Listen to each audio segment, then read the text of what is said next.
ሰላም ጤና ይስጥልን ተመልካቾቻችን ይህ ባላገሩ ሜዳ ፕሮግራማችን ነው ዛሬ በተለያዩ ርዕሰ ጉዳዮች ላይ ቆይታ ለማድረግ እንግዳ ጋብዘናል ጋዜጠኛ ጥሩነህ ካሳ ዛሬ ስቱዲዮአችን ተገኝቷል በጣም ነው ማመሰግነው እንኳን ደህና መጣ ማለት ፈልጋለሁ ጋዜጠኛ ጥሩነህ ካሳ ከ30 ዓመት በላይ በኢትዮጵያ እግር ኳስ መረጃን በመስጠት በተለይ በህትመት ሚዲያ ውስጥ ትልቅ ተሳትፎ ያለው ባለሙያ ነው በተጨማሪ የሬዲዮ ፕሮግራሞችም ላይ የተለያዩ ስፖርታዊ አስተዋጽኦ የሚያደርጉ መረጃዎችን በመናገር ይታወቃል ከ26 ዓመት በላይ ደግሞ የወርልድ ስፖርት ጋዜጣ አዘጋጅ በመሆን ለስፖርት ቤተሰቡ መረጃ ሲያደርስ ነበር ዛሬ በኢትዮጵያ እግር ኳስ ላይ ወቅታዊ ጉዳዮችን ጨምሮ እናወራለን ኢትዮጵያ መድን የሊጉ መሪ ሆኗል የበለጠ ወደ ሻምፒዮንነት እየቀረበ ነው ስለሱ እናወራለን ዱሪዬ እንኳን በሰላም ወደ ባላገሩ ስቱዲዮ መጣ እንኳን ደህና ቆይ ሰላም ነው አብይ እንዴት ነው ይመስገናለን ከጀርባችን ምንያቸው ብዙ ምስሎች አሉ የኢትዮጵያ ስፖርት ጋዜጠኛ በተለይ እግር ኳሱ ላይ ጋዜጦች ለኢትዮጵያ ብቸኛ የመረጃ ምንጭ እስከመሆን የደረሱበት ትልቅ ወርቃማ ዘመን ነበር 80ዎቹ 90ዎቹ እስካሁን ያንተ ብዙ ዘመን ነበርና ስለነዛ በጣም ብዙ ሰው መስማት የሚፈልጋቸው ነገሮች እናወራለን ስለነዛ በወቅታዊነት ደግሞ መጀመሪያ የኢትዮጵያ መድንን ጉዳይ ብናነሳው ጥሩ ነው አሰልጣኝ ገብረመድህን ኃይሌ አዲስ ታሪክ ለራሱና ለክለቦች በመጻፍ ይታወቃል አዲስም ታሪክ ሊጽፍ ነው ተቃርቧል በዛ ዙሪያ ላይ የሊጉን ጉዞ ኢትዮጵያ መድንን እንዲሁም አሰልጣኝ ገብረመድህን ኃይሌን እና እንነጋገርበታለን መጀመሪያ ከሱ ብንጀምር ጠቅላላ ያለ ሐሳብ ደስ ይለኛል እንዴት አየው ደስ ይለኛል አመሰግናለሁ አብይ የመድንን ታሪክ ስታነሳ የዘንድሮን የውድድር ዓመት የተለየ የሚያደርግበት ብዙ ምክንያቶች አሉት ለምሳሌ መድን ዘንድሮ ሻምፒዮን ከሆነ በሚቀጥለው የውድድር ዓመት ወይንም ደግሞ በ2018 ራሱ ተቋሙ የኢትዮጵያ መድን ድርጅት 50ኛ ዓመት ይሞላል 50 ዓመቱን ያከብራል ከኢትዮጵያ ቡና ጋር ተመሳሳይ ነው ኢትዮጵያ ቡናውን 49ኛ ዓመቱ ነው የሚቀጥለው ዓመት 50ኛ ዓመት ይደፍናል እና መድንም በ50 ዓመት ታሪኩ የመጀመሪያውን ዋንጫ በዋዜማው ላይ ያገኛል ማለት ነው ወይም ያነሳል ማለት ነው እና የመድን በኢትዮጵያ እግር ኳስ ውስጥ የራሳቸውን አሻራ ካስቀመጡ ክለቦች አንዱ ነው ወይንም ደግሞ ኢትዮጵያ እግር ኳስ ላይ ከማታጣቸው ወይንም ደግሞ የኢትዮጵያ እግር ኳስ እንዲያጣቸው የማትፈልጋቸው ክለቦች አሉ እንደ መድን እንደ መብራት ኃይል ኢትዮጵያ ንግድ ባንክ ጊዮርጊስና ቡናን ውጪ ሌሎችንም ስታነሳ እነዚህ ክለቦች አብረው ለኢትዮጵያ እግር ኳስ የታመኑ ክለቦች ልትላቸው ትችላለህ ምክንያቱም በርካታ ክለቦች ፈርሰዋል እጅግ በጣም ስመጥሩ ኢትዮጵያ አየር መንገድን የመሰለ ቴሌን የመሰለ ታላቅ ክለብ እርሻ ሰብልን የመሰለ ታላቅ ሲሚንቶን የመሰለ ታላቅ ቲም የፈረሰው ነጭማድን የመሰለ በአንድ ጊዜ የኢትዮጵያን ወጣት ቡድን የተቆጣጠረ ቲም ነው ጭማድ ማለት እና እነዛ ሁሉ ፈርሰው ግን እነዚህ ደግሞ ባህር ትራንዚት ሌላው ናይሌ ካሴ የተጫወቱበት ታላቅ ቲም ነው እና እነዛ ሁሉ ፈርሰው ግን እነዚህ ደግሞ ራሳቸውን ጠብቀው ወይንም ደግሞ ለኢትዮጵያ እግር ኳስ ታምነው አበርክቶ መስጠት አለብን ብለው ዘመን መሻገር መቻላቸው አንድ ነገር ነው እና መድንን ስትወስደው መድን ድርጅቱ ከተቋቋመ 50 ዓመቱን በሚቀጥለው ዓመት ያከብራል 50 ዓመቱን በሚያከብርበት ዋዜማ የሊጉን ዋንጫ ለማንሳት አንድ እግሩን ሰዷል ወይም አንድ እጁን እንትን ብሏል ማለት ነውና ቀሪዎቹ ጨዋታዎችን ዘና ያያል ምናልባት በኔ ግምትና አስተሳሰብ አራት ጨዋታዎች የቀሩ ሻምፒዮን ሊሆን የሚችልበት እድሎችም ይኖራሉ ግን የመድንን ውጤት የተለየ የሚያደርጉ ደግሞ ብዙ ነገሮች አሉት ክለቡ ድርጅቱ 50 ዓመቱ ነው ቡድኑ ከተቋቋመ ደግሞ 42ኛ ዓመቱ ነው በየ10 ዓመቱ መድን ታሪክ የሚሰራ አንድ ታሪክ በኢትዮጵያ እግር ኳስ ውስጥ የሚያስቀምጥ ቡድን ነው ለምሳሌ አሁን ዘንድሮ የሊጉን ዋንጫ ያነሳል የሊጉ ዋንጫን ሲያነሳ በታሪኩ ለሁለተኛ ጊዜ ነው ግን ደግሞ በኢትዮጵያ ሊግ ላይ ብቻ ማለትም የኢትዮጵያ ሻምፒዮና ወይንም ደግሞ የኢትዮጵያ ሊግ ላይ ሲሆን የመጀመሪያው ይሆናል እንደ አጠቃላይ የሊግ ውድድርን ስኬት ስታነሳው ግን የዘንድሮ ሁለተኛ ያኛው የሚቆጠርለት ምንድነው 1975 ላይ በተመሰረተ የመጀመሪያ ዓመት የሚገርም ነው። በመጀመሪያ በተመሰረተ የመጀመሪያ ዓመት ላይ የአዲስ አበባ ሻምፒዮን የሆነ ክለብ መድን ነው። ዋንጫውን ያነሳበት መንገድ ራሱ የተለየ ታሪክ ያለው በጣም ከዚህኛው ጋርም ልታነጻጽረው ይችላል። ለምሳሌ 1975 ላይ መድን የአዲስ አበባ ሻምፒዮን ሲሆን ለመጀመሪያ ጊዜ ዋንጫውን ይዞ የመጣው ከአዳማ ነው። አሁንም በተመሳሳይ ሁኔታ መድን የኢትዮጵያ ፕሪሚየር ሊግ ሻምፒዮን ከሆነ ከ42 ዓመት በኋላ ከናዝሬት ወር ከአዳማ የሊጉን ዋንጫ ይዘው ያው መጨረሻ መርሃ ግብሮች ወደ ዘይዳዱ ይሄዳሉ። አዲስ አበባ የመሆን እድሉ ጠባብ ነው። ስለዚህ አዳማ ላይ ይሆናል። ኢቭን ሐዋሳ ላይ ሊቀጥል የሚችልበት ሁኔታ ቢኖር ራሱ ዋንጫውን ከሐዋሳ ይዞ ይመጣል ማለት ነው እና እንደውም ልዩ ታሪክ ነው። እንደውም አስታውሳለሁ የዋንጫው ስነ ስርዓት የተካሄደው የዛን ጊዜ 1942 አዲስ አበባ ማዘጋጃ ቤት ነው።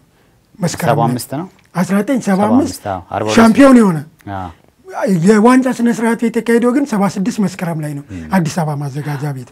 ዘንድሮ ግን እንደዛ እንደማይሆን ተስፋ እና መድን በኢትዮጵያ እግር ኳስ ታሪክ ውስጥ 75 ላይ ተመሰረተ። አሁን የመጀመሪያውን የሊግ ዋንጫ ለመድን ያሳካው ካሳሁን ተካ ነው። የመጀመሪያውን የኢትዮጵያ ፕሪሚየር ሊግ ዋንጫ ለማሳካት በመንገድ ላይ የሚገኘው ደግሞ ገብረመድህን ኃይሌ ነው። ገብረመድህን ኃይሌ እና ካሳሁን ተካ ደግሞ የአንድ ሳንቲም ሁለት ገጽታዎች ናቸው። ገብረመድህን ኃይሌ በተጫዋችነት ዘመኑ ካሰለጠኑት አሰልጣኞች መካከል ካሳሁን ተካ አንዱ ነው። በክለብ ደረጃ ብቻም አይደለም በብሔራዊ ቡድን ደረጃ የኢትዮጵያ ብሔራዊ ቡድን 1980 የምስራቅና መካከለኛ አፍሪካ ዋንጫን ሲያነሳ የብሔራዊ ቡድኑ አሰልጣኝ ካሳሁን ተካ ነበረ። የብሔራዊ ቡድኑ አምበል ደግሞ ገብረመድህን ኃይሌ ነበር። ሁለቱ አሰልጣኞች ለመድን የመጀመሪያዎቹን ዋንጫዎች ማስገኘት ጀመረና ሁለተኛውን አሁን ከ42 ዓመት በፊት የአዲስ አበባ ሻምፒዮናን የመጀመሪያው ዋንጫ ካሳሁን ተካ ከ42 ዓመት በኋላ የኢትዮጵያ ሻምፒዮና የሊግ ዋንጫን ደግሞ በገብረመድህን ኃይሌ የሚያሳኩበት ይሄ ልዩ የታሪክ አጋጣሚ ነው። ነገር ግን ከዛ ባሻገር ደግሞ ያሉትን የዘንድሮውን መድን ስትመለከታቸው አሰልጣኝ ገብረመድህን ኃይሌ በመድን ቤት 3ኛ ዓመቱ ነው። የ4 ዓመት ኮንትራክት ነው የተፈራረመው። በ4 ዓመት ውስጥ ክለቡ ካስቀመጠለት ቅድመ ሁኔታ መካከል አንዱ የሊጉን ዋንጫ ማንሳት መቻል ማለት ነው። 2015 ላይ ልክ ሊጉን እንደተቀላቀሉ መድን 3ኛ ሆኖ ነው ያጠናቀቀው። እንደውም ዋንጫውን ለማንሳት የሚችልበት ሰፊ ፕሮባቢሊቲም ነበር። በሁለተኛው ዙር ላይ የጣላቸው ነጥቦች እንትን ያደረጉት። ሁለተኛው ዓመት ላይ 2016 ላይ መድንን የኢትዮጵያ ብሔራዊ ቡድን ያዘ። አንድ ቦታ ላይ ተረጋግቶ ለማሰልጠን የሚችልበት እድሉ ወይም አጋጣሚው አልነበረም። በዘመናዊው እግር ኳስ ሁለት ቦታ መስራት አይደለም አንድ ቦታ መስራት ራሱ በጣም እጅግ በጣም ጫና ነው ያለው። አንዳንድ አሰልጣኞች ስታያቸው ስትመለከታቸው ስትገነዘባቸው አብይ የተወሰነ ዓመታት ይሰሩና እረፍት ይወስዳሉ። ዳይሬክት ዛሬ አርፈው የሚቀጥለው ዓመት ሌላ ቲም ያይዘው። ምክንያቱም ጫናው ከፍተኛ ብዙ ነገር ሉስ ታደርጋለህ። ውስጥ ላይ የምትሰብራቸው ብዙ ነገሮች ይኖራሉና ነገር ግን የዛን ባለፈው የውድድር ዓመት ደግሞ መድን በሁለቱም ውድድሮች ላይ አንደኛ የኢትዮጵያ ብሔራዊ ቡድን አሰልጣኝ ነው፣ ሁለተኛ የመድን አሰልጣኝ ነው። በመድንም አልተሳካለትም፣ በብሔራዊ ቡድንም አልተሳካለትም። ይህን የምትመለከትበት ትልቁ ክፍተት ሁለት ቦታ መስራት ትልቅ ችግር እንዳለው ነው። ግን አንድ ቦታ ስትመጣ ለምሳሌ በዘንድሮው የውድድር ዓመት መድንም ያንን ፋይል ዘጋና ሙሉ ለሙሉ ለአሰልጣኙ የክለቡ አሰልጣኝ ብቻ ሆኖ በርግጥ በቀደመው ዘመን ሁለት ወጥ የክለብ አሰልጣኝ የብሔራዊ ቡድን አሰልጣኝ ስዩም አባተ አስራትን ስዩም አባተ ሌሎችንም በሙሉ ስትወስዳቸው ክለብ እያሰለጠኑ ብሔራዊ ቡድን በተጓዳኝ እድል ሰጥ ያ ግን ከፋይናንስ ጋር የተያዘ ነው፣ ከአቅም ጋር የተያዘ ነው። ወይ ሙሉ ለሙሉ የብሔራዊ ቡድን አሰልጣኝ ብለ የምትሰጥበት አሰራርም አልነበረም። ዘመናዊ እግር ኳስ ግን ያንን አይፈቅድም። ገብሬ ደግሞ ይህንን ነገር ያውቋል። በተጫዋችነት ያውቋል፣ በአሰልጣኝነትም ያውቋል። ከዛም ባሻገር አስገዳጅ ሁኔታዎችም ነበሩ ሁለቱንም ሊይዝ የሚችልባቸው።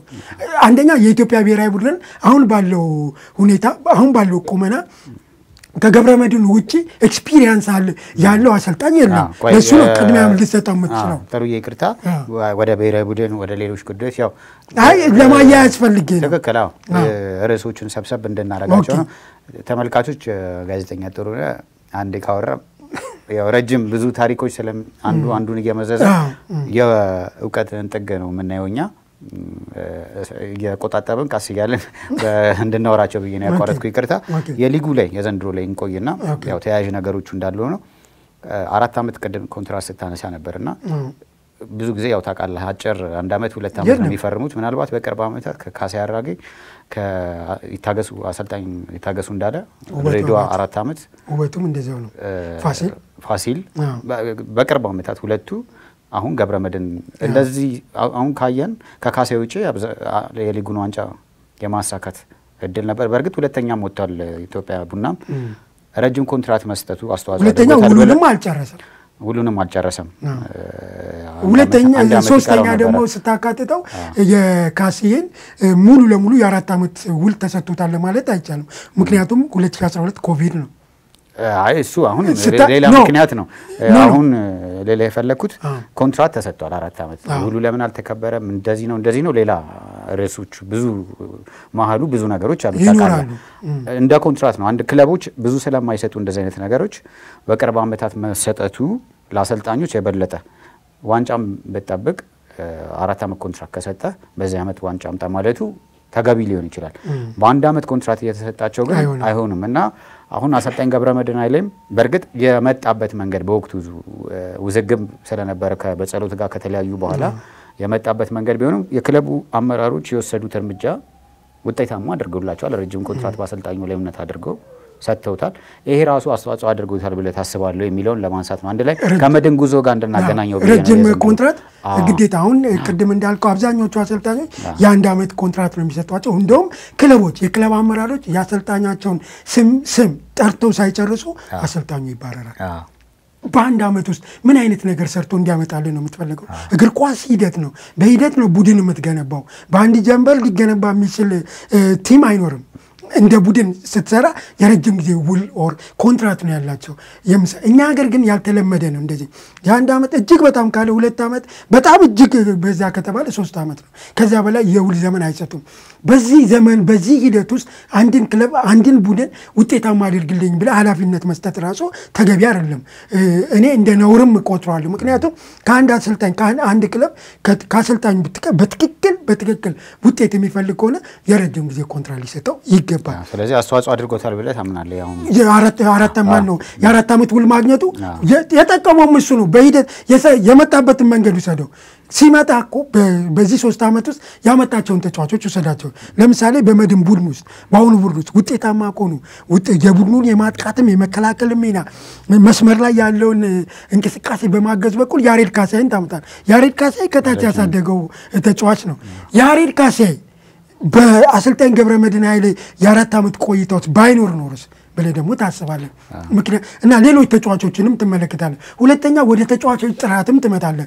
መድን በተጫዋቾች ጥራት አንፃር ካየው ፕሪሚየር ሊግ ውስጥ ካሉ ክለቦች አነስተኛ ነው የውጭ ተጫዋቾችም ሙስናቸው ከፍተኛ ደሞዝ የሚከፈላቸው ተጫዋቾችን ያዘዋወረበት መንገድም የለም እዚህ ጋር አንድ ላይ አብራራልኝ በደም ያው ለተመልካችም ግልጽ ነው ጥራቱ አነስተኛ ነው ስንል ከምን አንፃር ነው የሚለው ያው ብዙ ነገር እንደ ግል አስተያየት ይቻላል ምንም ችግር የለውም ግን መድን ውስጥም በጣም በሊጉ ኳሊቲ ያላቸው ልጆች ፈርመዋል አሁን በዚህ ውድድር አመት ጋቶችም ከሄደ በኋላ በነበረው እዚህም የሊጉ ትልቁ ክሬቲቭ ተጫዋች ነው አሁን መሐመድ አበራም ነሳኒም ሌሎች መሐመድ አሁን ለምሳሌ መሐመድ አበራ የክለቡ ከፍተኛ ጎል አግቢ ነው በፕሪሚየር ሊጉ ለኮኮ ግብ አግቢነት እየተፎካከረ ነገር ግን አሁን መሐመድ አበራን የመጣበትን መንገድ ደግሞ አንድ ተጫዋች ነው ብዬ ነው ጥሩ አይ ገብቶኛል ነው ውጤት ራሱ ውጤት በአጠቃላይ በቡድን ስራ ውስጥ እንጂ ቡድኑ ለለ ነው አሁን የኔ መከራከረ ጥራት አለው ቡድኑ ከሊጉ አንፃር በጣም በየቦታው እኔ ደግሞ በዛ ልስማማ ምክንያቱም አብይ ያዛቸው ተጫዋቾች ሌሎች ክለቦች ካስፈረሟቸው ከፍተኛ ገንዘብ እየተከፈላቸው ከሚጫወቱ ተጫዋቾች አንፃር ስታየው የመድን በጣም ያነሰ ነው ለማለት ነው ለምሳሌ አንድ ላይ አብራራለሁ ይቅርታ ጥሩ ሐሳብ ስለሆነ ነው እንወያይበት ካስፈረሟቸው አንፃር ስንል ከፍተኛ ገንዘብ አውጥተው በስም ብቻ የምታስፈርማቸው ተጫዋቾች ወቅታዊ ፐርፎርማንሳቸው ጥራታቸውን ይገልጻል ወይ የሚለው ለኔም ጥያቄ ስለሆነ ነው ለምሳሌ አንድ ትልቅ ተጫዋች ጠርተን ለትልቅ ክለብ ፈረመ በትልቅ ብር ነገር ግን ወቅታዊ ፐርፎርማንሱ መድን ውስጥ ካለው ተጫዋች ጋር እኩል ነው ወይ ጥራት እሱ ለፈልገኝ ነው ከዛ አንፃር ብዙ ኢንቨስት ያደረጉ በጣም ትልልቅ ተጫዋች ያስፈረሙ ተጫዋቾች ክለቦች አሉ እሱ እንደተጠበቀው ነው እኔ ማየው ግን መድን ውስጥ ያሉ ኳሊቲ ያላቸው ልጆች አሉ። ያው በኳሊቲ ስለበለጡ አሰልጣኙን የሚፈልገውን ነገር ለመተግበር ኳሊቲ ያስፈልጋል። እነዛ ኳሊቲ ያላቸው ተጫዋቾች ግን ከፍተኛ ገንዘብ የወጣባቸው ተጫዋቾች አይደሉም። የአሰልጣኝ ስራ ያመጣው ውጤት ነው። ተጫዋቾቹን ወደ ቶፕ ፐርፎርማንስ ማነው አቅም ብቃት ወይም ተፎካካሪነት ወይንም ደግሞ ያላቸውን ነገር በሙሉ አውጥተው እንዲሰጡ ያደረጋቸው አሰልጣኙ ይዞት የመጣው ነገር ነው። ስለዚህ ጥራት አላቸው በሚለው እንትን እንበል ብዬ ነው። ነው ጥራት የላቸውም ብዬ እኮ አይደለም እኔ የምከራከረው። ነገር ግን በጥራት አንፃር ከተመለከተው ሌሎች ክለቦች ጋር ካለው በተሻለ በንጽጽር ስትቀርበው ግን ያነሰ ነው። ግን ተጫዋቾቹ ጥራት ባይኖራቸው ኖሮ አሁን ያሉበትም ደረጃ አይሆኑም ብዬ ነው ማስበው። ለምሳሌ አሰልጣኝ ያው ውይይት ስለሆነ አንድ አሰልጣኝ የሚፈልገውን ስትራቴጂ ለመተግበር ጥራት ያላቸው ተጫዋቾች ካላገኘ ወይ ወደ ጥራት የሚመጡበትን መንገድ ካልፈጠረ በምንም በኩል ውጤታማ መሆን አይችልም። ጋርዲዮላም አሁን ዓለማችን ላይ ኮከብ የሚባለው አሰልጣኝ ቢመጣ የሚፈልጋቸውን ተጫዋቾች ካላገኘ ውጤታማ መሆን አይችልም ብያለሁ። ገብረመድህን ደግሞ ያውን የውድድር ዓመት ከመጀመሩም በፊት ያስፈረማቸው ተጫዋቾች ከዛም በፊት ደግሞ አንድ ሁለት ልጆች ከሰር ያሳደጋቸው አብረው የቆዩትም እንደውም እኮ እና አብዲሳ ጀማል ብዙ የተጎዱ ተጫዋቾች ነበሩ። ከዚህ የበለጠ ጥራት ሚሊዮን እነዛ ስኳዱ ለኔ በጣም ጥሩ ጥራት ያለው ባይሆን ኖሮ እዚህ ያሉበት ደረጃ አይገኙም ብዬ ያስበኝ ነው። ለምን ገብረመድህን አንድ ሌላ ቲም ይዞ ውጤታማ ያልሆነባቸው የውድድር ዓመቶች አሉ። በጥራት ችግር ምክንያት ወይ ወደ ጥራት እንዲመጡ ያደረጋቸው ልጆች አሉ። በዛው መጠን ደግሞ ጥራት ያላቸው ተጫዋቾች አሉ ብዬ ስለማመን ብዬ ነው። በሊጉም ለምሳሌ በብሔራዊ ቡድንም እኮ አስመርጧል ብዙ ተጫዋች። ለምን አሁን ለምሳሌ ኦዚል አልተመረጠም ተብሎ የሊጉ ትልቁ ክሬቲቭ አብዱልከሪም እና እሱ በጣም ትልቅ ክሬቲቭ ተጫዋቾች ናቸው አይደለ በመቻልና በኢትዮጵያ መድን። ነገር ግን የኦዚል ሚና በጣም ከፍተኛ በመሆኑ እሱ ለምን አልተመረጠም ተብሎ በጥራትም ደረጃ ውድድር ላይ ይቀርባል ብዬ ነው። እና ከግብ ጠባቂም ከብዙም አንጻርና አላቸው የሚል እንደ ሀሳብ የኔ እምነት እንደዛ ነው ብዬ አስበኝ ነው። ግን ጥራትን ከኳሊቲ አንጻር ደግሞ ማየት ተገቢ ነው። ተጫዋቾቹ ጋር ያለው ጥራት ኳሊቲ ነው ብዬ ነው። ተጫዋቾቹ ጋር ያለውን ብቃት አቅምና ችሎታ ወደ ተሻለ ፐርፎርማንስ ያመጣው አሰልጣኙ ነው። እንደሱ አስተዋጽኦ የሚኖራቸው አሉ። እሱ ነው እኔ አሁን የምከራከረው። አሁን ሌሎች ክለቦች ጋር ስትሄድ 200 ሚሊዮን ብር ያወጣ ክለብ አሁን የት ነው ያለው? ለምሳሌ በኢትዮጵያ አሁን ባለው የኢትዮጵያ እግር ኳስ በመሃል ላይ ወይንም ደግሞ ከአማካይ ተጫዋቾች የተሻለ አቅም ልዩነት በመፍጠር በኩል ራሱ ሚና ያላቸው ተጫዋቾች ሌሎች ክለቦች ውስጥ አሉ። እነዛ ተጫዋቾች ከፍተኛ ገንዘብ ይከፈላቸዋል። ነገር ግን ያንን ገንዘብ ያወጣው ክለብ ግን አሁን ላይ የት ነው ያለው? አንዳንዴ እኮ አቅምህን እኮ የአሰልጣኙ ማኔጅመንት እኮ ወደ ተሻለ አቅም ያመጣል። የገብሬ ትልቁ ኳሊቲም ተጫዋቹ ያለውን ነገር አውጥቶ እንዲያደርግ አስቻለው እንጂ በጥራት አንጻር ስታየው ሌሎች ክለቦች ጋር ካለው እኔ አሁንም የሚወዳደር ነው ያላም ለተመልካች ክፍት አድርገን እንዲወያዩበት የተለያየ ሀሳቦች ነው ያሉን። ጥሩዬ ቀደም ሲል የገለጻቸው ሀሳቦች አሉ። በእኔም በኩል በእምነት መቀጠል የምፈልገው ነገር ከፍተኛ ገንዘብ ስላወጣ ኳሊቲ ያለው ማለት ነው ብዬ ስለማላምን የክለቡ ያስተዳደር ችግር ሊሆን ይችላል፣ የአሰልጣኝ አቅም ሊሆን ይችላል። እንደ ቲም የሚገነባበት መንገድ በአንድ አሰልጣኝ ብቻ አይደለም የሚሰራው። አመራሮች ብዙ ነገሮች አሉ። ትልቅ ነገር ይፈልጋል። ኢትዮጵያ መድን የተረጋጋ አመራር ኖሮት የሚደማመጥ አመራር ኖሮት ፋይናንስ ችግር ሳይኖርበት ለአሰልጣኙ በቂ ነፃነት ኮቺንግ ስታፍ የተዋቀረ በጣም ለስኬቱ ትልቅ ነገሮች አሉት። ብዙ ኢትዮጵያ መድን ውጤታማ እንዲሆን አሰልጣኝ ገብረመድህን ብቻው ምንም ማድረግ ስለማይችል እንደ አሰልጣኝ ደግሞ ትልቅ ሚናም ይኖረዋል። ነገር ግን ከፍተኛ ገንዘብ አወጡ ከሚባሉት ውስጥ አሁን ያው ስም አንዳንዴ ይሄ ስም ማጥፋት እንዳይሆን በግልጽ የሚታዩ ነገሮች ሆነው የፋይናንስ ተቆጣጣሪ ኮሚቴው አውጥታቸዋል ብር በሚል የወነጀላቸው ክለቦች አሉ። እነሱ ያስፈረሟቸው ተጫዋቾች ለምን ውጤታማ አልሆኑም ስንል እርግጠኛ ሂሳባቸው የወጣባቸው ተጫዋቾች ኳሊቲ ነው ወይ ኳሊቲ ናቸው ወይ የፈረሙት? በስም ብቻ የፈረመ የለም ወይ? ጥያቄ የምታነሳባቸው ነገሮች ይኖራሉ። ከኢትዮጵያ መድን አንጻር ለምሳሌ በቃ የሊጉ ትልቁ ክሬቲቭ ተጫዋች ኦዚል ነው። በዳታ ብዙ ነገሮች ማስቀመጥ እንችላለን። ከዛ በፊትም ለብሔራዊ ቡድን ለምን አልተመረጠም ተብሎ ሲነገር አሁን እዚህ ጋር መረጃውን ስላልያዝኩት ነው እንጂ በጣም ትልልቅ የጎል ዕድሎችን በመፍጠር ከ1 እስከ 3 ካሉት ውስጥ እሱ ነው። ጥራት ስናነሳ ከዚህ በላይ ጥራት የለም። በየቦታውም እናንሳ መሐመድ አበራ በሊጉ በጣም ብዙ ጎል ያስቆጠረ እንደገና ክሬቲቭ ተጫዋች ነው እሱ በራሱ ከመስመር እየሄደ የሚያገባቸው ኳሶች በተከላካይ አሁን ቀደም ያልከኝም የነ ሚሊዮንም ብዙዎቹ ያሬድ ካሳይ አሁን ምርጥ ፉልባክ ከሚባሉ ተጫዋቾች ውስጥ አንዱ ነው። ረመዳን ከነ ረመዳን በኋላ ትልቁ ተተኪ መሆን ይችላል። እንደዛ ማንሳት እንችላለን ብዬ ስላሰብኩኝ ነው። ኳሊቲ አላቸው ግን መተማመን አይተበቀበንም። ተመልካች ነፃ ውይይት እንዲያደርግ ማድረግ እንችላለን። ያንተን ሐሳብ ነው ግን አሁን ኳሊቲ ስለኮ አሁን በደም የተረዳኝ አልመሰለኝም አብይ።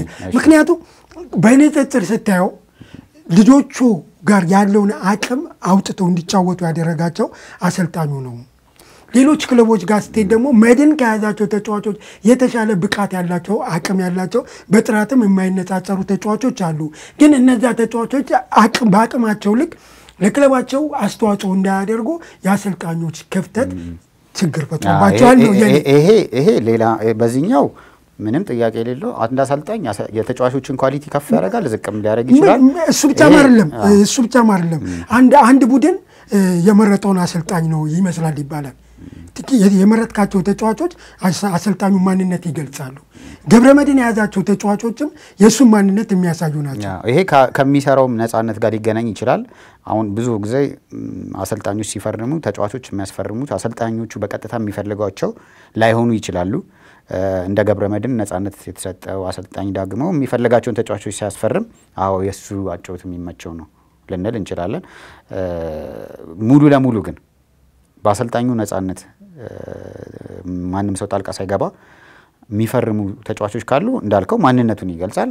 የበለጠ ደግሞ እሺ የማይፈልጋቸውም ተጫዋቾች እንኳን ቢመጡ ባጨዋወቱ እዛ ጋር በሚያሳያቸው ነገሮች መለካት እንችላለን ብዬ አስባለሁና በትክክል መስማማት የምችለው ነገር አሁን ጥሩዬ ካነሳው ጋር አንድ አሰልጣኝ የተጫዋቾችን ኳሊቲ ከፍም ያደርጋል ዝቅም ያደርጋል ብዬ ነው ማምነው። ይሄ ምንም ጥያቄ የለውም። አሰልጣኝ ገብረመድህን ኃይሌ የዚህ አይነት ኳሊቲ ያለው ወደሚፈልገው ሲስተም ተጫዋች ይመጣልኛል ብሎ ካሰበ ያመጣዋል። ለዛም ደግሞ እዛ ውስጥ ያለውን ተጫዋች ኳሊቲ ስለማይ ይመስለኛል እንግዲህ በገብረመድህን አጨዋወት ኦዚልን ላገምት ትችላለህ ካለው ፊዚካል ፊትነስ ይደክማል። ብዙ 90 ደቂቃ በቶፕ ፐርፎርማንስ የሚጫወት ተጫዋች አይደለም። ቅዱስ ጊዮርጊስ ቤትም ከዛም በፊት ሲዳማም የታየው አጨዋወት አለ። ነገር ግን በጠባብ ስፔሶች ላይ የሚወስናቸው ኳሊቲዎቹ ጥራቶቹ እነሱ ነገሮች ስታይ ገብረመድህን የጎደለው የቲሙን መንገድ የሚጫወትበት የቲሙ መንገድ ምን እንደሆነ ያውቀዋል። ያንን ኳሊቲ የሚጠቀምበትን መንገድ ያውቀዋል። ነጣቂ ተጫዋች አይደለም ኦዚል። ከሱ ጀርባ ማንን ያደረገው አይደር አለ። አይደር በጣም ነጣቂ ተጫዋች ነው። እንደዚህ አይነት አስማምቶ የመጠቀም ኳሊቲ ያለው ገብረመድህን ምንም ጥያቄ የለውም። ነገር ግን አንዳንዴ ተጫዋቾቹንም የራሳቸው ፐርፎርማንስ ብቃት ከሌለ አሰልጣኙ የሚፈልጋቸውን ተጫዋቾች ቢሰበስብም ጥራቱ ላይመጣለት ይችላል ብዬ አስቤ ነው። ትልቅ ክሬዲት ለገብረመድህን የሚገባዋል የሚለው ምንም ጥያቄ የለውም። እስማማለሁ ለልፈልክ ነው። ለምሳሌ የዘንድሮን የመድን ቡድን የሚያሰለጥነው ገብረመድህን ኃይሌ ነው። ገብረመድህን ኃይሌ ወጥቶ በዚሁ ስብስብ ሌላ አሰልጣኝ ቡድኑ ቢረከበው ውጤታማ ይሆናል ብለህ ታምናለህ? መጀመሪያ አላየንም። ካላየን የግል አስተያየት ስለሆነ ነው ጥሩዬ ግምት ከሆነ እሳሳታለሁ ብዬ ስለምገምት ነው። ግን ሐሳብ ምናምን ንገረኝ ካልከኝ ምንም ችግር የለውም። የሆነ ሐሳብ ልናገር ይችላል። ግን እርግጠኛ አይደለሁም። በእርግጠኝነት ተመልካቾች እንደዚህ ነው የሚሆነው ብዬ መናገር ይከብደኛል። ግን ለምሳሌ አንድ አሰልጣኝ ጥራልኝና ውጤታማ መሆን ይችላል ወይ ብለህ ብትጠይቀኝ የሆነ አስተያየት ልሰጥ እችላለሁ። ለምሳሌ መቻልን እንውሰደው። መቻል ውስጥ አሁን በገብረመድህን ቲም ውስጥ ሌላ አንድ አሰልጣኝ ቢመጣ ውጤታማ ይሆናል ስትል የትኛው አሰልጣኝ እኮ ልነግርህ እኮ ነው። ለምሳሌ መቻልን እንውሰደው። መቻል አሰልጣኝ አለው፣ ዳይሬክተር አለው። ጥራት ያላቸው ተጫዋቾችንም በቡድን ውስጥ አካቷል። ውጤቱን ተው። ግን ለምሳሌ አብርሃም መብራቱን እዚህ በገብረመድህን ቦታ ሪፕሌስ ብታደርገው ውጤታማ ይሆናል መድን ነው። ኦኬ። ስለዚህ አሁን አብርሃም ኢንስትራክተር አብርሃም መብራቱ ኮች በዚህ ሰዓት አይደለም። አዎ ከዚህ በፊት ግን አማካሪ ነው። አሁን ከመቻል ጀርባ እሱ ነው ያለው። እሺ ልጨርስ። ቲም ደግሞ ሰርቶ ስላሳየ በሰበታም የነበረውን ቲም አስታውሳለሁ በደንብ። ከዛም በፊት ደግሞ በባህር ዳር የነበረውን ቲም አይቻለሁ። የተወሰነ ስለሱ አይደንቲቲ ስለ ኢትዮጵያ ብሔራዊ ቡድን በነበረበት ሰዓትም የተወሰነ አይቼ የመንም ሲያሰለጠን ደግሞ ከታሪክ በቀጥታ እንኳን እንትን ባልለው ግን የሆነ አይደንቲቲ ምን እንደሚፈልግ የሚገባኝ ነገር አለ። ስለዚህ ከዛ ተነስቼ አሰልጣኙ አሁን እዛ ጋር ቢሆን ኢማጂን ነው የምናደርገው ለሳሳት ይችላል የሚሰማኝ ነገር ውጤታማ ይሆናል የሚሆን ይመስለኛል ለምን በቲሙ ድብልቅልቅ ያለ ኳሊቲ ያላቸው ልጆች ናቸው በቴክኒክ ስኪል ይሄ በተለይ በጠባብ ስፔስ የመጫወት ከፍተኛ አቅም ያላቸው እንደ ኦዚል አይነት ተጫዋቾች እንዲሁም ደግሞ ሰፊ ኤሪያዎችን ስፕሪንት አድርገው አታኪንግ ሰርድ ውስጥ ወይም የመጨረሻ የማጥቂያ ሜዳ ክፍል ውስጥ እድል የሚፈጥሩ እንደ መሐመድ አበራ እንደ አብዲሳ ጀማል አይነት ኳሊቲ ያላቸው ልጆች አሉ አቡበከር ሳኒ አይነት ተጫዋቾች አሉ ታርጌት ማን መሆን የሚችሉ አንድ ትይዘልኛለ ከኋላ ሃይደር ሸረፋ በጣም ሞቢሊቲው ከፍተኛ ነው ትንሽ ራሱን አሰልጣኙ የሚፈልጋቸውን የተወሰኑ ተጫዋቾች ሊቀይር ይችላል ውጤታማ ለመሆን ለምን በቀጥታ ከሱ አጫውት ጋር አሁን በቀጥተኛ ኳስ ገብረመድህን ስለሚጫወት አሰልጣኙ አብርሃም መብራቱ ኢንስትራክተር አብርሃም መብራቱ ደግሞ እንደዛ አይነት አጫውት አይደለም የሚከተለው ፖሴሽን ፉትቦል ስለሚጫወት የተወሰኑ ሞዲፋይ የሚያደርጋቸው ነገሮች ይኖራሉ ብዬ ገምታለሁ ማለት ነው ይሄ አንድ ይሄው እንግዲህ ተናግሬያለሁ ኦኬ ኤኒዌይ ይሄኛውን በዚህ እንትን ተመለሰለ ግድ የለም እና የዘንድሮን የመድን ውጤት የተለየ የሚያደርጉ ሌሎች ነገሮችን እንመልከት ደግሞ ምክንያቱም ዘንድሮ መድን በትክክል በአሳማኝ መንገድ ነው እየመጣ ያለው የመጀመሪያውን የአሸናፊነት ውጤት ማሳካት የቻለው አራተኛው ሳምንት ላይ ነው የመጀመሪያ አሸናፊነቱን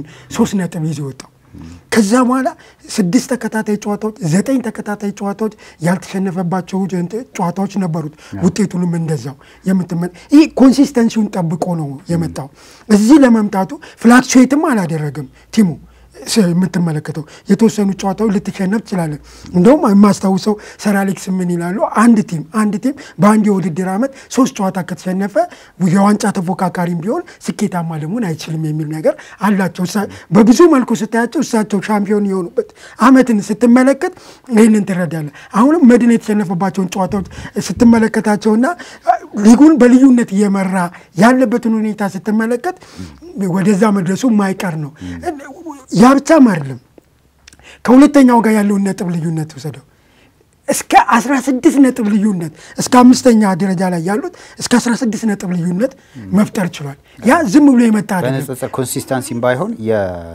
የቲሙ የተገነባበት መንገድ ነው የሚያሳየው የባህር ዳርና ኢትዮጵያ ቡና እንደውም መከተል አልቻሉም ምንም እኮ ይሄ እኮ የመድንን ጥንካሬ ነው የሚያሳየው እና ይሄን ማድረጉ ብቻም ሳይሆን የዘንድሮ የውድድር ዓመትን ውጤቶቹን ስትመለከታቸው በርካታ አዳዲስ ሪከርዶች ደግሞ በኢትዮጵያ ሊግ ላይ አስመዝግቧል 1990 ነው የኢትዮጵያ ፕሪሚየር ሊግ የተጀመረው መድን 1990 ላይ የሊጉ ሁለተኛው ነው ያጠናቀቀው የሊጉን ዋንጫ ያጣው በግብ ክፍያ ተበልጦ ነው በመብራት ኃይል አስበው በግብ ክፍያ ተበልጦ ትውልድ በመብራት ኃይል ወልቃማ ትውልድ ነው የሱም አንድ እሱ ነው እሱም የ90ው ነው ሁለተኛ የ93 ሁለቱ አሉ ግን ያኛው የ90ው በግብ ክፍያ ነው ነጥቡን ማን ነው ዋንጫውን ያጣው በተመሳሳይ ሁኔታ መድን በግብ ክፍያ ደግሞ ከፕሪሚየር ሊግ ወርዷል በጣም የሚገርመው የዘንድሮን የመድን ውጤት የተለየ የሚያደርገው በኢትዮጵያ ፕሪሚየር ሊግ ታሪክ ውስጥ 3 ጊዜ ወርዶ 3 ጊዜ አድጎ የሊጉን ዋንጫ ማሳካት የቻለ የመጀመሪያው ቡድን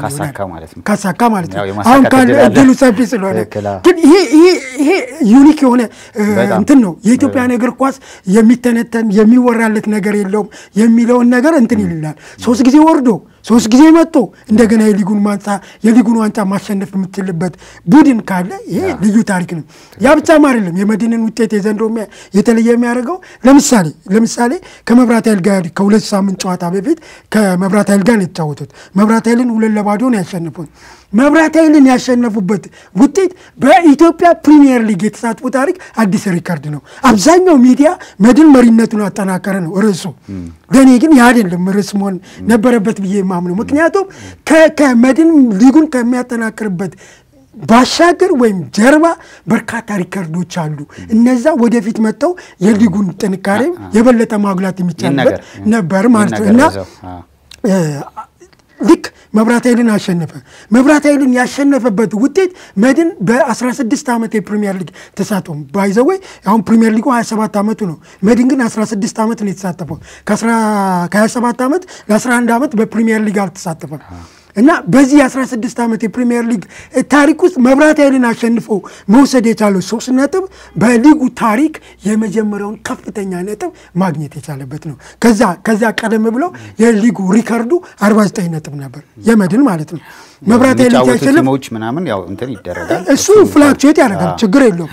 ግን ደግሞ የሚገርም ለምሳሌ 2002 ላይ በኢትዮጵያ ፕሪሚየር ሊግ ተሳታፊ የነበሩ ክለቦች ስንት ነበሩ? 18 ነበሩ። 18 ክለቦች ተሳታፊ በነበሩበት ክለብ መድን 40 ነጥብ ይዞ ከሊጉ ወርዷል። እንግዲህ ከ2002 በኋላ ከ12 ምናምን ዓመት በኋላ ፕሪሚየር ሊጉ በተመሳሳይ ቁጥር ነው ዘንድሮ እየተካሄደ ያለው። 18 ክለቦች እየተሳተፉ ነው። 18 ክለቦች በሚሳተፉበት ፕሪሚየር ሊግ ላይ መድን ከፍተኛውን ነጥብ አስመዝግቦ የሊጉ ሻምፒዮን ሊሆን ተቃርቧል ማለት ነው። የሚገርም ታሪክ ነው እና የሊጉን የነጥብ ሪከርድ ሰብሮበታል። 51 ደርሷል።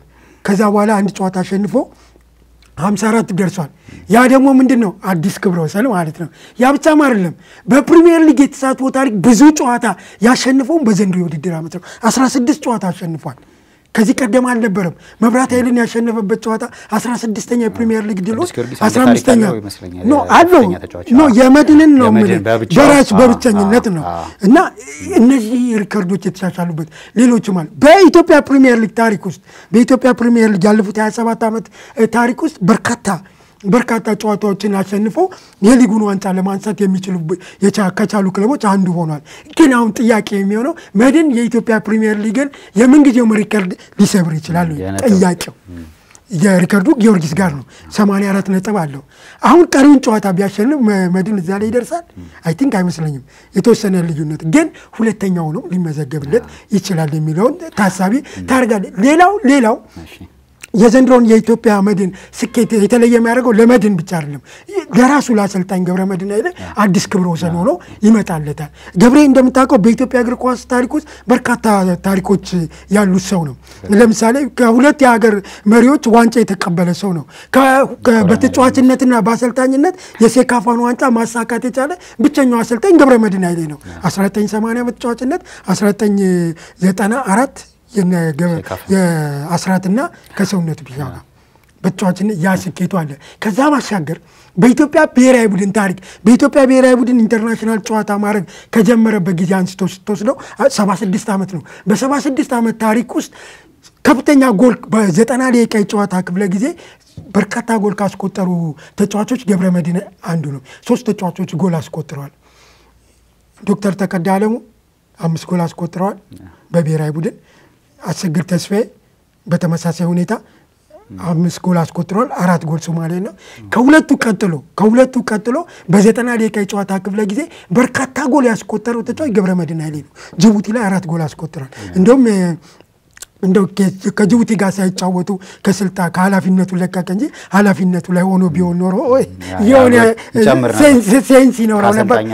እና ምን ለማለት ነው ይሄንን ያያዝኩበት ምክንያት በኢትዮጵያ ፕሪሚየር ሊግ የ27 ዓመት ታሪክ ውስጥ ብቻም ሳይሆን ከ1936 ጀምሮ ከኢትዮጵያ ሻምፒዮና እስካሁን ድረስ ባለው ሁኔታ ከ3 የተለያዩ ክለቦች ጋር የሊጉን ዋንጫ ማሳካት የቻለ አንድም አሰልጣኝ የለም።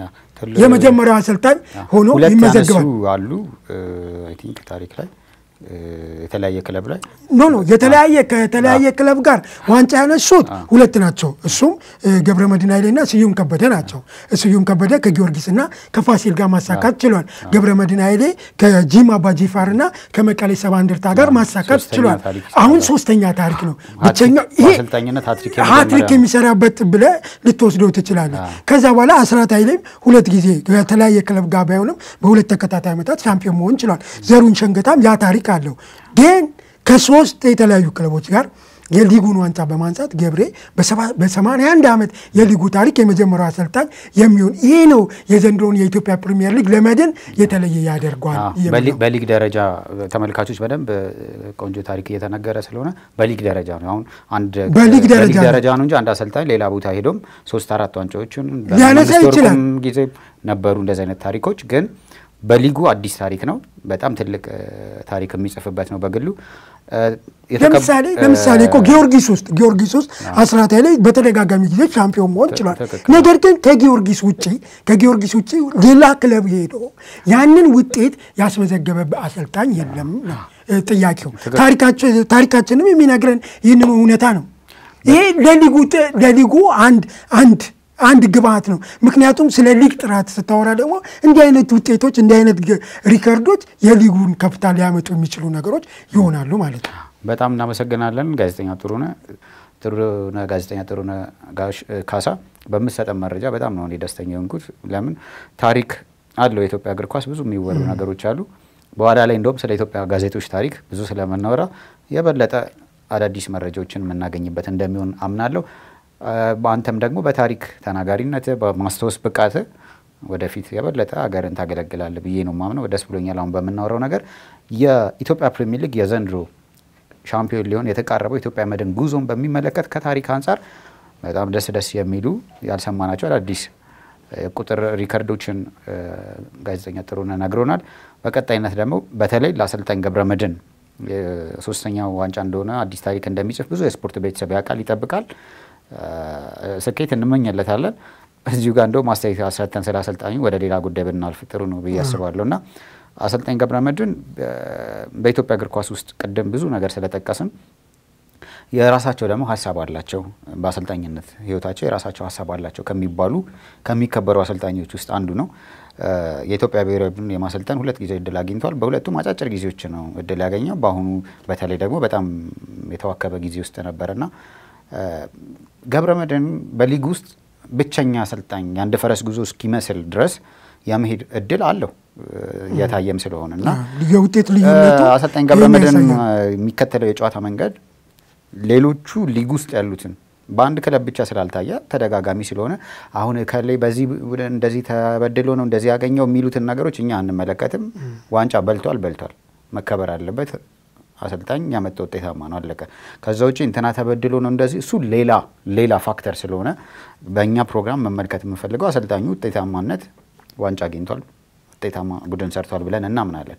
በዛ ውስጥ የኢትዮጵያ ሊግ ዶሚኔት ካደረገ ብዙ ጊዜ ሊግ ለብሔራዊ ቡድን የተለየ አስተዋጽኦ ከሚያደርጉ ፎርማቶች ውስጥ አንዱ ነው ለእድገቱ። በፐርሰንት ቅድም እንደውም ኦፍ ሪከርድ እያወራን ነበረ። በፐርሰንት ትልቅ ፐርሰንት የምንሰጠው ነው። ስለዚህ እመጣለሁ ወደ ጥያቄው። ትልቅ ፐርሰንት እኔ በግሌ እሰጠዋለሁ። ያንተን ማስተያየት በኋላ ተነግረናለህ። ውጤታማ በብሔራዊ ቡድን ደረጃ መሆን የምንችለው መንገድ ይሄ ነው ወይ የሚል ጥቆማ ይሰጣል ወይስ ደግሞ የኢትዮጵያን ሊግ ዶሚኔት ስላደረገ አጠቃላይ ወደ አፍሪካም ደግሞ መድረክ ውጤታማ የምንሆንበት መንገድ ይሄ ነው ወይ ብለው ጥያቄ ለሚያነሱም ላይሆን ይችላል የሚሉም ሰዎች ሊኖሩ ይችላሉ። እንደ ጋዜጠኛ አንተ በሁለቱ ጉዳዮች ለስፔሲፊክ ሌሎች ጉዳዮችን እናወራለን። ስፔሲፊክ እዚህ ላይ ያለ መልከታ ምንድን ነው? ወደ ሌሎች ርዕሶች ከመሄዳችን በፊት በሚከተለው አጫወት አሰልጣኝ ገብረመድህን የኢትዮጵያ ሊግ ዶሚኔት አድርጓል። አንድ 2-3 ዋንጫ አግኝቷል። ይሄ በአጋጣሚ እሱ ደግሞ አጋጣሚ አይደለም፣ ግልጽ ነው።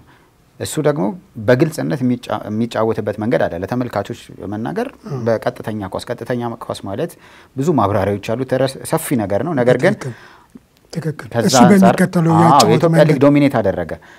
ረጅም ኮንትራት ሰጥቶ በአፍሪካ ላይም ደግሞ ኢትዮጵያ ብሔራዊ ቡድን ውጤታማ እንዲሆን የሚያስችል መንገድ ማምጣት ይችላል ብለህ ታምናለህ ወይ? አንዱ አማራጭ ሊሆን ይችላል ብዬ አስባለሁ። ምክንያቱም ሊግህ የብሔራዊ ቡድን ነጸብራቅ ነው። ጠንካራ ሊግ ስላለ ውጤታማ ልትሆንም ላትሆንም ትችላለህ። ቅድም ያወራንበት መንገድ እንዳለው ነው። ግን ገብረመድህን ኃይሌ የሚከተለው ያጫወት መንገድ ለኢትዮጵያ ብሔራዊ ቡድን አንዱ መፍትሄ ሊሆን ይችላል ብዬ አስባለሁ። ግን ጊዜ ያስፈልገዋል። በአንድ ጀንበር ስኬታማ ልትሆን አትችልም። ያለ አቅም ያላቸውን ተጫዋቾች አምጥተን ነው ብሔራዊ ቡድን የምታደርገው እንጂ ልክ እንደ ክለብና ብሔራዊ ቡድን አንድ አይነት ሜንታሊቲ የላቸውም። ስነ ልቦናውም የተለያየ ነው። ነገር ግን ለኢትዮጵያ እግር ኳስ ወይንም ደግሞ ለኢትዮጵያ ብሔራዊ ቡድን አሸናፊነት ወይንም ደግሞ የኢትዮጵያ ብሔራዊ ቡድን ብልጫ ወስዶ ስኬታማ እንዲሆን ገብረመድህን ኃይሌ የሚከተለው ያጫወት መንገድ አንዱ ግብአት ሊሆን ይችላል ብዬ አስባለሁ። ምክንያቱም ጥራት ያላቸውን ወይም አቅም ያላቸውን ክህሎት ያላቸውን ተጫዋቾች የመያዝ ወይም በእነሱ ላይ የመስራትን ነገር ትመለከትበታለህ። ቅድምም አንተ በተደጋጋሚ ጊዜ የስታነሳው ነበረ ኦዚልን ጨምሮ አብዛኞቹ ተጫዋቾች ክህሎት አላቸው። ያንን ክህሎት አውጥተው እንዲጫወቱ ማድረግ ችሏል። የአንድ አሰልጣኝ ትልቁ ኳሊቲም ክህሎታቸውን አውጥተው እንዲጫወቱ ማስቻል ነው። ይህንን ግን በምን ያህል ዘመን ወይም በምን ያህል ጊዜ ነው የምታሳካው ነው? በአንድ ዓመት አይሆንም፣ በሁለት ዓመት እሱም በቀላሉ አይሆንም። ጊዜ ስጠው፣ ከክለብ አውጣው፣ የብሔራዊ ቡድን እድል ስጠው። ማን ነው ሙሉ ለሙሉ የብሔራዊ ቡድን ረዘም ያለ የውል ዘመን ስጠው። ከዛ በኋላ ቲምን ይስራል። በዛ ሂደት ውስጥ የሚፈለገውን ብሔራዊ ቡድን መስራት ካልቻለ ግን ያ ሌላ ጥያቄ ሊሆን ይችላል። ነገር ግን አሁንም የኢትዮጵያ እግር ኳስ ላይ አሁን ድረስ የኢትዮጵያ እግር ኳስን ከጀመረች 80 ምናምን ዓመት አስቆጥራለች። ኦፊሻል ባልሆነ መንገድ 100 ዓመት ምናምን አስቆጥራለች። ስቲል የምንከራከረው ግን ስላጫወት ነው። በጣም ያሳፍራል። እንዴት ይህን ሁሉ ዓመት ዘመን አሳልፎ የመጣ እግር ኳስ ዛሬ ላይ ባጫወት ስላጫወት ልዩነት ይከራከራል። እዚህ ጋር አንድ ላይ እንደተመልሰው ያው እንደ ጋዜጠኛ ነው መጠየቅ ስላለብኝ መወያየቱ ሳይሆን መጥፎ ነገሩ እስክቲል መከራከራችንም ምንም ችግር የለውም። ተገቢ ነው። ያንተ ይመስለኛል ተሳሳትኩ ታርመኛለህ ለማለት የፈለከው በአንድ ነገር ተስማምተን ለምን ረጅም ፕሮጀክቶችን አልሰራንም የሚል ነው እንጂ መከራከር ሁሌም ይቀጥላል። መጨቃጨቅ በሐሳብ እግር ኳስ ደግሞ ኢትዮጵያ ውስጥ ጥልቅ በሐሳብ ከሚያምኑ ሰዎች አንዱ ካሳ ያራገኝ ባለፈው እዚህ በነበረኝ ቆይታ አንድ በጣም ደስ የሚል ነገር የተናገረው እግር ኳስ ክፍት ነው። እውነት ነው። ሐሳብ እግር ኳስ ዳይናሚክ ነው፣ ይለዋወጣል በብዙ መንገድ። አንድ ሪጂድ የሆነ ነገር ላይ ብቻ ስታክ የምታደርግበት የምትቆይበት ነገር አይደለም እና በተለያየ መንገድ ሐሳብ የምታወራበት ስለሆነ ማውራቱ በመፋጨቱ በኢትዮጵያ እግር ኳስ ይሄ ነው ማጫወት የሚመቸው ይሄ ነው መሆን ያለበት አጫወታችን ብሎ መነጋገሩ በጣም አስፈላጊ ነው፣ ወደፊትም ይቀጥል። ነገር ግን እንደ አመራር ደግሞ ለምሳሌ አመራሮች ሲመጡ የእግር ኳስ ለውጥ ለማምጣት ስለሆነ እግር ኳሱ ላይ ሐሳቦች በተለያዩ የፌዴሬሽኖች አሰራር ስላለ አንድ ያጫወት መንገድ ለሀገር የሚጠቅም ወይም ደግሞ የተለያየ ያጫወትም እንዲከተሉ የሚያደርግ ከሆነ ያንን ሲስተም መፍጠር የሚቻልበት መንገድ ለምን አልተቻለም? ሁሌ ክርክር ይሄ ይሻላል ከምንል የሆነ ነገር ተስማምተን ለምን አላረግንም የሚል ይመስለኛል አይደል? እንደዛ ነው። በዛ መንገድ እንዲረዱ ብዬ ነው። ፍጥነት ስለኖረው ንግግር በዛ መንገድ እስካሁን ለምን እናወራለን ያሳፍራል አይነት ስትል በሌላ እንዳይወሰዱ ብዬ ነው። ገብቶኛል። እና ምንድነው መፍትሄ መፈለግ መቻል ነበረብን። ይህን ሁሉ ዓመት ይህን ሁሉ ዘመን በጣም የሚገርመኝ ሶስተኛውን የአፍሪካ ዋንጫ እናንሳው። ሶስተኛውን የአፍሪካ ዋንጫ እኮ ነጠላ ዜማ አድርገነዋል እኛ። ምክንያቱም ለሶስተኛው የአፍሪካ ዋንጫ አጋዥ የሆነ ሌላ ድል የለም። አለ የለም። ስለዚህ ባለፉት 63 ዓመታት ውስጥ ስለ ሶስተኛው የአፍሪካ ዋንጫ ነው የምናወራው። ሶስተኛውን የአፍሪካ ዋንጫ ካነሳን ደግሞ ሁሌ ነጠላ ዜማ ሆኖ ቀርቷል ማለት ነው። ከነጠላ ዜማ የሚወጣ እግር ኳስ ግን መፍጠር አልቻለም። ዘፋኙ ማን ነው? እና ተጫዋቾቹ ናቸው ያንን ስኬት ያመጡት። እውነቴን እኮ ነው። ምክንያቱም ሁሉ ጊዜ የምናወራው ምንድነው? ምሳሌ አድርገን የምናነሳው ምንድነው? የትኛውን ውጤት ነው? ሶስተኛውን የአፍሪካ ዋንጫ። ኢትዮጵያ የአፍሪካውን ዋንጫ መቼ ያገኘች? ሶስተኛውን የአፍሪካ ዋንጫ። ጥሩ አይደለም እሱ ኖ መጥፎ ነው እያልኩ እኮ አይደለም። የኔ ሀሳብ እኮ ሁልጊዜ ለምን ስለ ሶስተኛው የአፍሪካ ዋንጫ እናወራለን? ለሶስተኛው የአፍሪካ ዋንጫ ጋር አብሮ 2-3 ድሎች መጥተው ያንን ለምን አንጠቀምም? ለምሳሌ ያልተጠቀምንበትን የስድስተኛውና የአስረኛውን የአፍሪካ ዋንጫ ድል ተጠቅመንበት ቢሆን ኖሮ እኮ ሶስተኛው የአፍሪካ ዋንጫ ነጠላ ዜማ ሆኖ አይቀርም ነበር ማለት ነው። እና ምን ለማለት ፈልጌ ነው? ታሪኩ ማውራቱ ችግር የለውም፣ ግን ለምን አልቀጠልንበትም? የዛ ብሔራዊ ቡድን የአሸናፊነት ስኬታማነቱ ምን ነበር? ጥንካሬው ለምን ነው የአፍሪካን ዋንጫ ማንሳት ቻለ? 3-4 ጨዋታ ስላደረገ ነው? ተሳታፊዎች ትንሽ ስለነበሩ ነው? ተፎካካሪዎቻችን ከኛ ያነሰ ደካማ ስለነበሩ ነው? ምን ነበር የሚለው ነገር አናውቀውም። መጠናት ለምሳሌ ያ ቡድን እኮ የሚያሳዝነው እኮ በ15 ተጫውቶ አሸንፎ ልምምድ ሲሄድ እኮ የሚከፈለው የ15 ሳንቲም ወተት መግዣ ነበር እኮ። አሰልጣኞቹ ለወተት መግዣ ወተት አስፈላጊ ጠቃሚም ነው ስለሚባል ክፍያም ስለሌላቸው 15 ሳንቲም ወተት መግዣ ይሰጣቸው። ዘመኑ ነው። ዘመንን ከዘመን ማነጻጸር አይቻልም። ዘመኑ እንትን ያለው ነው። በ15 ሳንቲም ወተት ቀይ ወጥ እየበሉ ቅልጥም እየበሉ የአፍሪካን ዋንጫ ማሳካት ከቻሉ አሁን በዚህ 63 ዓመታት ውስጥ ስንት አሰልጣኞች አልፈዋል? ያንን ከ10ኛ አፍሪካ ዋንጫ በኋላ እንኳን ስትመለከተው ባለፉት 50 ዓመታት ውስጥ 55 ኢትዮጵያውያን አሰልጣኞች ብሔራዊ ቡድን አሰልጣኝ ከ55ቱ አሰልጣኞች ኢትዮጵያን ለአፍሪካ ዋንጫ ያበቁት 3 አሰልጣኞች ናቸው። የተቀሩት 47 አሰልጣኞች የኢትዮጵያ ብሔራዊ ቡድን ላይ ያበረከቱት አስተዋጽኦ ወይንም ደግሞ የኢትዮጵያ ብሔራዊ ቡድንን ውጤታማ ለማድረግ ያልቻሉበት ምክንያት ምንድነው? ይሄ መጣናት ያለበት ጉዳይ ነው ብዬ አምናለሁ። ይቅርታ ጥሩዬ በቆንጆ ሐሳብ እየነገርከን ስለሆነ አብሮ ደግሞ ብዙ ጊዜ ታውቃለህ ጥሩዬ አሁን አንተ በጣም ስሜታዊ የሆነ እያወራህ ነው። በደንብ የኢትዮጵያ ብሔራዊ ቡድን ሁሉም ሰው በቤት ውስጥ የሚሰማው ስሜት ያንተ ነጸብራቅ ነው ብዬ ነው የማስበው። በተለያየ መንገድ እንደ ባህሪያችን በጣም ቁጭት አለ። ይሄ ነገር እኔ ሁሌም ማምነው ነገር ምንድነው ከችግሩ ጋር አብሮ መፍትሄ መነገር አለበት ብዬ አምናለሁ። በኋላ ላይ እናወራበታለን ብዬ ነው። አሁን በመሃል ወደ ሌላ ርዕስ ያው እግር ኳስ ያለ ወደዛ ስለመሄድ ነው ይሄን ነገር ያነሳው ጥሩዬ።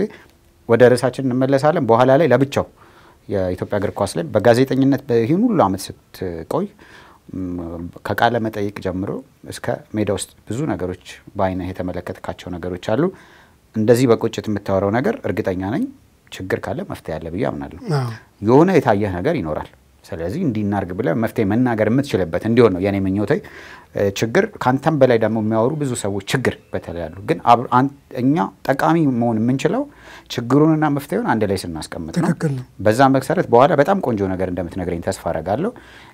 የመጀመሪያ ርዕሰ ጉዳያችንን እንጨርስ ብዬ ነው። በጣም አመሰግናለሁ። የተከበራችሁ ተመልካቾቻችን ከጋዜጠኛ ጥሩነህ ካሳ ጋር ያደረግነው የክፍል 1 በኢትዮጵያ መድን ጉዞ ላይ እንዲሁም መሀል ላይ ደግሞ ስለ ኢትዮጵያ ብሔራዊ ቡድን አንዳንድ ነገሮች ነካክተናል። ተገናለን እዚህ ላይ መጨረሻ ሐሳብ ካለ የመጀመሪያው ኢትዮጵያ መድን ላይ ርዕሱን ከመዝጋታችን በፊት ሐሳብ ካለ ቅድም ያነሳው ነው። የኢትዮጵያ እግር ኳስ የሚነገር የሚተነተን የሚወራ ብዙ ታሪኮች አሉት።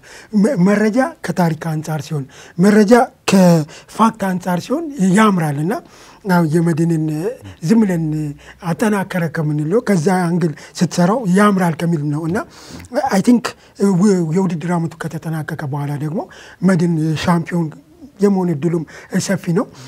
ሰፊ ፕሮግራም እንሰራበታለንና አጠቃላይ ሊጋችን በደንብ የሚወራለት ነገር እንዳለው የምንገነዘብባቸው ሌሎች ፕላትፎርሞችም ይኖራሉ። የወርልድ ስፖርት ጋዜጣ ዘናኛ ወርልድ ስፖርት ጋዜጣ ከ26 ዓመት በላይ ሰርቷል በዋና አዘጋጅነት። የኢትዮጵያ እግር ኳስ የጋዜጦች አስተዋጽኦን በሚመለከት ትልልቅ ወሬዎችን እናወራለን። ታሪኮች እንዲቀመጡ ለማድረግ እንሞክራለን። በተከታታይ አብራችሁን ከኛ ጋር ቆይታ እንድታደርጉ በአክብሮት ጋብዛለሁ። አመሰግናለሁ።